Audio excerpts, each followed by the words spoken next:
Boa tarde a todos. Eu vou tentar ser breve e espero que a gente vá ter um tempo de...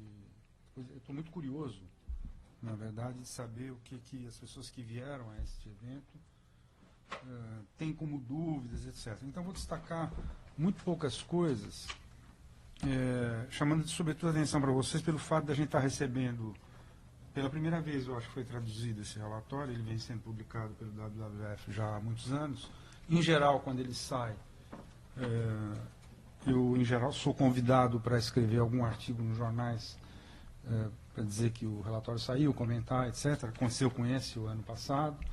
E acho muito importante ter em português para que a gente faça uma divulgação bem grande, é extremamente didático e traz muita coisa que precisa ser melhor compreendida.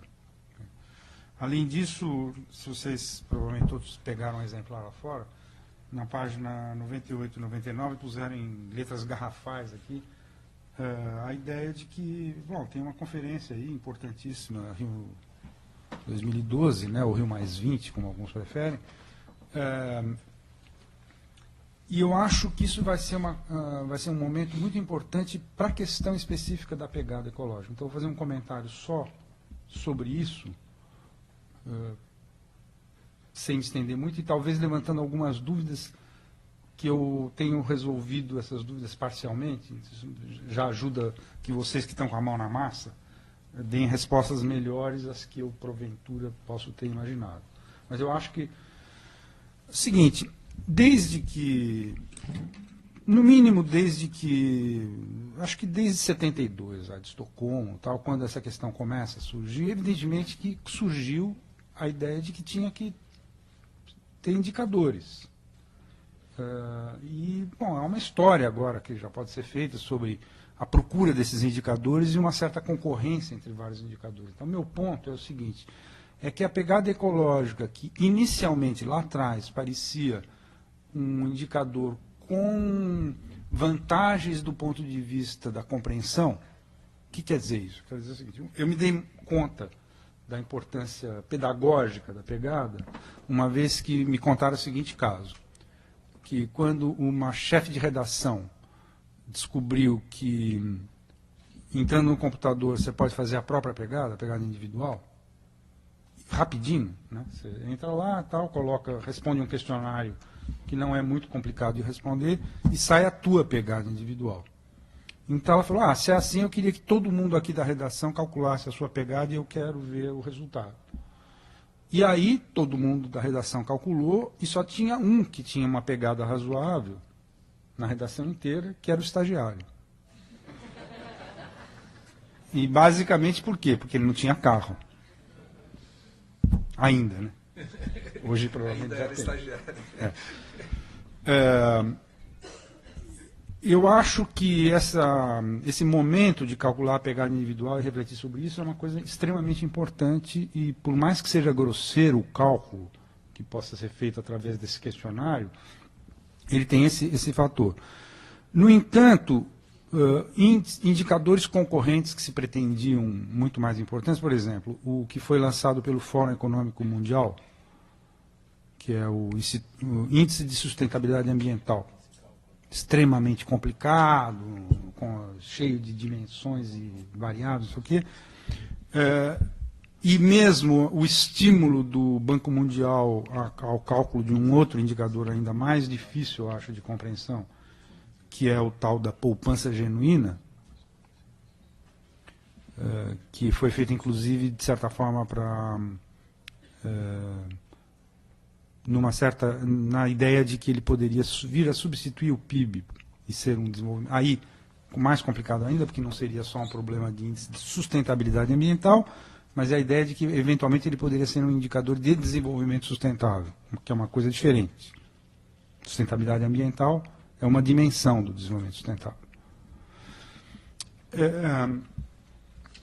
Então, houve esse embaralhamento, e eu acho que até sair o relatório da Comissão Stiglitz, era muito difícil dizer qual desses indicadores. Eu citei 3 porque eu acho que eles são os que estavam adquirindo legitimidade. Porque é o seguinte, indicadores sobre esse assunto, quem resolver mergulhar nesse assunto e começar a fazer uma pesquisa na internet, logo vai ficar perdido com o número de coisas propostas que existem, etc. Que hoje ficou relativamente simples fazer essas coisas, inclusive divulgar. Agora, quando algum indicador recebe o respaldo de uma grande organização, que no caso aqui foi muito importante para a pegada, o respaldo da rede do WWF, né? Ou quando alguém recebe um grupo, foram 2 grupos de acadêmicos americanos que fizeram esse tal indicador de sustentabilidade ambiental do Fórum Econômico Mundial, passa a ter também uma importância muito grande, porque o fórum é que, no fundo, está... ou um outro que é sustentado pelo Banco Mundial, etc. Então, eu não estou citando outros, porque o índice do professor não sei do que pode ser muito interessante, mas pouca gente vai até tomar conhecimento dele, né? Mas tem índices assim, individuais, ou de pessoas que criaram empresas. Então, pensando nesses, eles estavam meio que numa concorrência grande até a Comissão Stiglitz, que teve no seu relatório algumas coisas que eu considero muito importantes de serem lembradas. Primeiro, que eles de cara diferenciaram que uma coisa é que nós precisamos de um índice que substitua o PIB como medida de desempenho econômico e ponto final. É isso. Tem que encontrar uma outra maneira de medir o desempenho econômico que não seja o PIB. E a proposta deles é que seja pelo consumo, entre outras coisas. Como o consumo tal, não tenho tempo para explicar agora. Segunda, existe uma necessidade de calcular a qualidade de vida, ou de bem-estar, como se queira. Isso é um outro indicador. E o terceiro indicador, que é o indicador de sustentabilidade ambiental. E aí foi interessante, porque eles, acompanhando o trabalho dessas comissões, você percebe que eles hesitaram e teve um momento que eles tendiam a ir para um indicador do tipo do Banco Mundial, ou seja, para algum indicador que também fosse essa ideia de que tem que ser monetário. E acabaram terminando, não, insistindo na necessidade que o indicador seja biofísico e reconhecendo a importância do trabalho que começa lá atrás, com a criação da rede da pegada ecológica, rede mundial da pegada ecológica, e assim por diante, que eu acho que foi um sinal de que vai ser um indicador que vai acabar sendo, vamos dizer, vai ser legitimado internacionalmente, tal, de uma forma ou de outra. Problemas. E aí é que eu queria dizer para vocês assim, algumas perguntas que eu me faço, para as quais eu tenho, eventualmente, respostas, mas não sei se são as melhores e adoraria ouvir a de vocês. O próprio conceito de biocapacidade, ele não é tranquilo. Quer dizer, eu até agora não tenho uma clareza muito grande de como eles fazem para calcular biocapacidade. E eu acho que por aí, inclusive, é que foi feita muita crítica. Tudo que eu li de crítica à pegada ecológica, e tem pelo menos 2 relatórios elaborados na França por instituições governamentais contra o uso da pegada ecológica, era muito nessa perspectiva de que é duvidosa a maneira como essa equipe toda que envolve essa organização ZSL aqui, que é a Sociedade Zoológica de Londres, se não me engano, né? Eles têm uma grande participação nisso. Então, acho que as pessoas não necessariamente estão entendendo direito o que é isso. Acho que precisaria ser melhor explicado.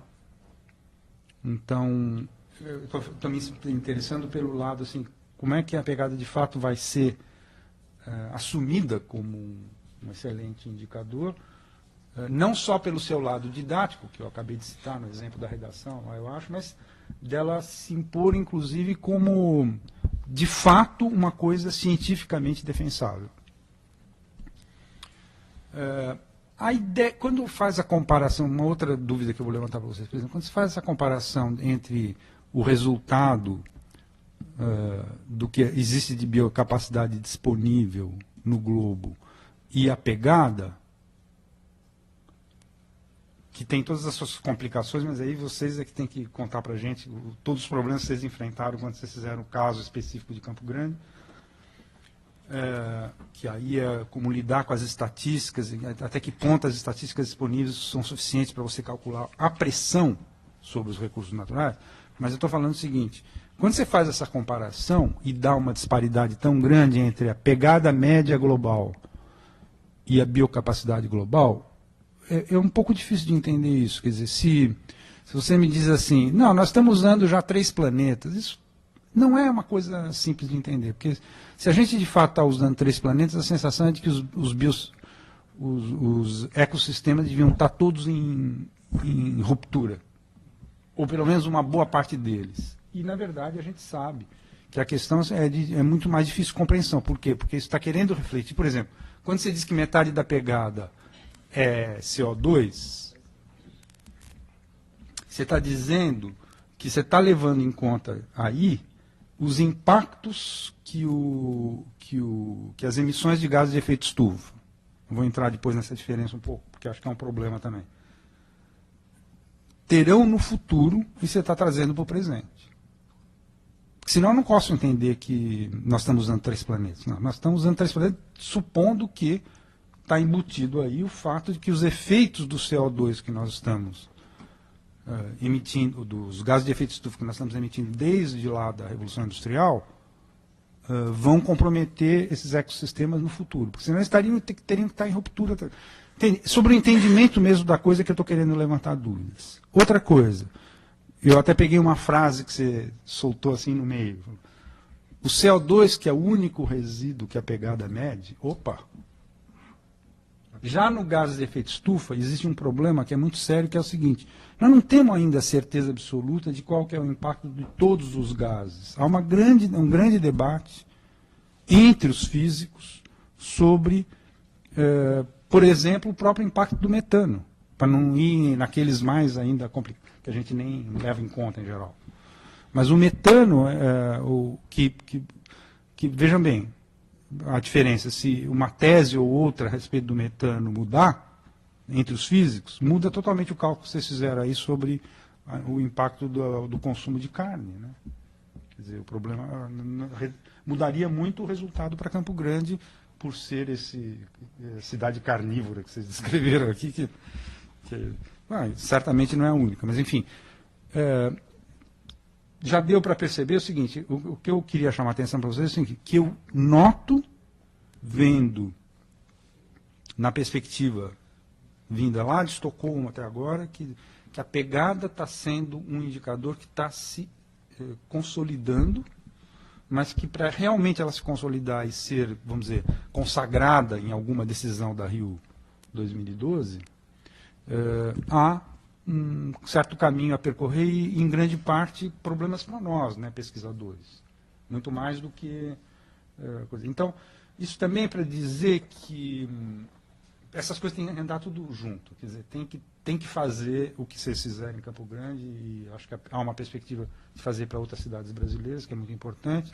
Tem a observação que o Itacarambi acabou de fazer sobre a importância das próprias empresas entrarem nisso.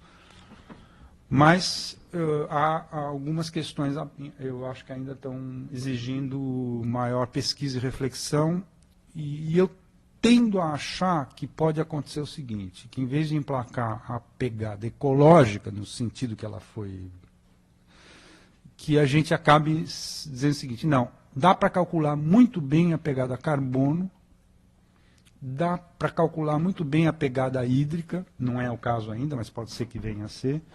E, por exemplo, se a gente tivesse alguma coisa que fosse apegada à biodiversidade, com essas 3 você está resolvido o problema. Entende? Não precisa saber se de fato essa totalização, essa somatória toda, esse resultante que dá na pegada ecológica do jeito que ela foi concebida, qual é o grau de precisão ou de aceitabilidade que isso tem.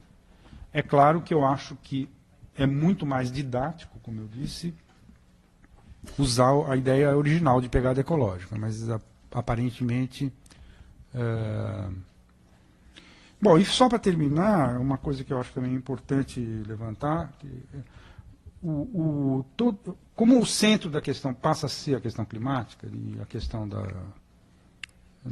portanto, do aquecimento global, que na pegada já se reflete pelo fato de que ela já ocupa metade da pegada total, é isso, né? É importante lembrar sempre que o caminho que foi empreendido, principalmente a partir de Kyoto, está totalmente errado. Por exemplo, eles decidiram, uma coisa básica, eles decidiram que você calcula a responsabilidade de cada país em relação às emissões da produção e não do consumo. Então, coisa que não acontece aqui, que é bem interessante, que esse efeito de ignorar o comércio internacional não acontece com esse indicador, embora aconteça na... Então, também quando a gente... essa luta para que a pegada ecológica seja aceita como o indicador, tal, ela vai ter que ser aperfeiçoada para isso, ela também vai esbarrar num caminho já, numa inércia institucional que desde o início foi nas negociações, não tanto na convenção do clima não estava nítida essa perspectiva, mas a partir de Kyoto criou uma coisa que dá a impressão que é impossível agora a gente sair disso aí. E finalmente uma crítica que eu já fiz por escrito, mas que eu gostaria de destacar aqui, que eu espero que todo mundo que esteja aqui leia com atenção esse livro. Eu fiquei um pouco preocupado quando saiu esse relatório, porque o WWF Internacional meio que embarcou aqui na coisa da OCDE, do crescimento verde.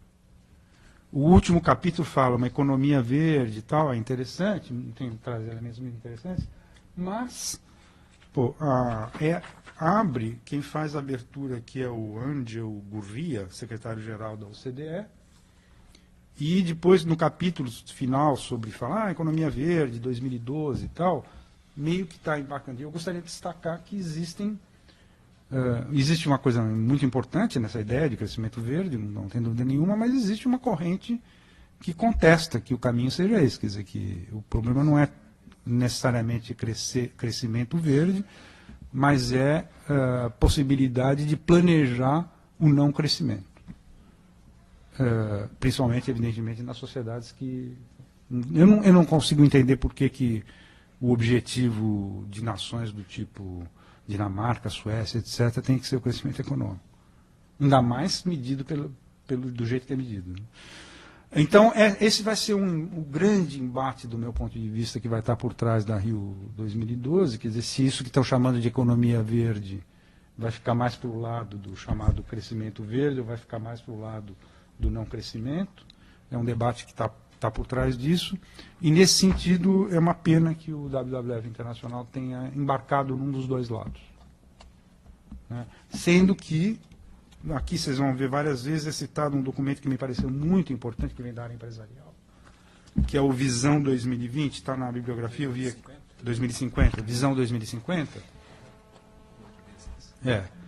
e que está traduzido, inclusive, em português, no site do CBEDS, o Conselho Brasileiro, correspondente ao Conselho, esse não sei o que, mundial, o correspondente brasileiro, que é o CBEDS, que é uma organização semelhante ao Ethos, mas mais especificamente voltada à questão da sustentabilidade desde a sua origem, e eles traduziram o Visão 2050 e está no site do CBEDS. Eu não sei se saiu publicado, mas...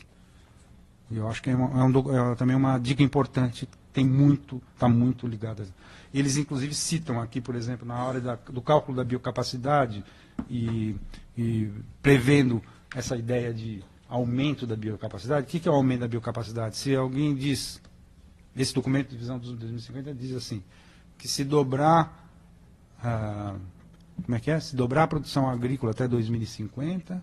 que é possível dobrar a produção agrícola até 2050 sem usar mais nenhum hectare, né? Que é contestado por alguns relatórios da FAO. Essa é uma discussão também extremamente importante e que está dentro disso aqui. Eu espero não ter ultrapassado o meu tempo. Muito obrigado. Bom, e só para terminar, eu devia ter começado por aí. Eu acho que foi uma tremenda coincidência, uma grande oportunidade de o professor Inácio Sachs ter podido vir aqui. É claro que se a gente soubesse com mais antecedência, teria sido melhor ele fazer o comentário que eu acabei de fazer e tal. Então, eu até proponho que a gente dê 10 minutos a ele, se não bagunçar muito o relatório.